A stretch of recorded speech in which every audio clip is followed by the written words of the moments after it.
Good luck. Nagtitipid ang parents ng debutante. Kaya sa kanyang party, ang ginamit na blank ay gawa sa plastic. Go. Stage. Mabubuisit ka kapag nalit ng ilang araw ang pinadeliver mong gamit. 2 linggo. Anong meron ang kabayo na wala ang tao? Pass. Hindi ka makikipag-away sa taong ang trabaho o profesyon ay blank. Lawyer. Let's go, Andy. Nagtitipid ang parents ng debutante. Kaya doon sa party, ang ginamit na blank ay gawa sa plastic. Sabi mo, stage. Ang sabi ng survey ay, mabubuisit ka kapag na-late ng ilang araw ang pinadeliver mong gamit. Sabi mo, 2 weeks. Ang sabi ng survey, meron. Anong meron ang kabayo na wala ang tao? Nag-pass ka dito, hindi ka makikipag-away sa tao. Ang trabaho o profesyon ay lawyer. Ang sabi ng survey, 31. Tapos yung last natin, hindi na natin natanong, excuse ng estudyante pag hindi tumutulong sa gawaing bahay. Ano sana sagot mo doon? May sakit. Hindi umabot. Di bali, Andy? 37 points. Let's welcome back, Jay. Hi, Jay. Hello po. Okay. So, si Andy ay nakakuha ng 37. Ibig sabihin, 163 to go. Okay, at this point, makikita po ng viewers ang sagot ni Andy. Give me 25 seconds on the clock. Good luck.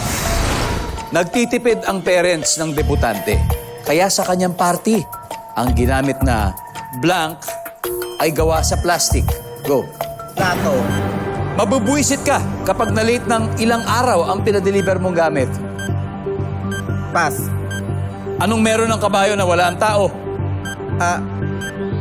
Kalesa. Hindi ka makikipag-away sa taong ang trabaho o profesyon ay blank. Engineer. Excuse ng estudyante pag hindi tumutulong sa gawaing bahay. Uwing-uwi na. Let's go, Jay.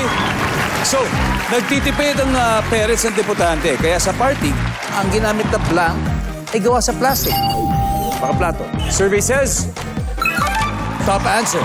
Mabubuisit ka pag nalit ng ilang araw ang pinadeliver mong gamit. Wala tong sagot. So, ang top answer dito ay 7 days. Anong meron ng kabayo na wala ang tao? Sabi mo, kalesa. Tama naman. Ang sabi ng survey, meron. Ang top answer dito ay buntot. Hindi ka makikipag-away sa taong ang trabaho o profesyon ay engineer. Ang sabi ng survey sa engineer ay, wala. Ang top answer ay pulis. Excuse ng estudyante pag hindi tumutulong sa gawaing bahay kasi uwi na. Pero nasa bahay na siya. So, saan siya uuwi? Baka may iba May ibang bahay. May ibang bahay. May ibang bahay. Oh, uuwi! Uuwi! Ang sabi ng survey sa uwi na ay, wala! Ang top answer, uuwi! Schoolwork. Ay, kung may homework. May homework. Palusot. May 100,000 pesos. The new Sangres. Nice one, nice one.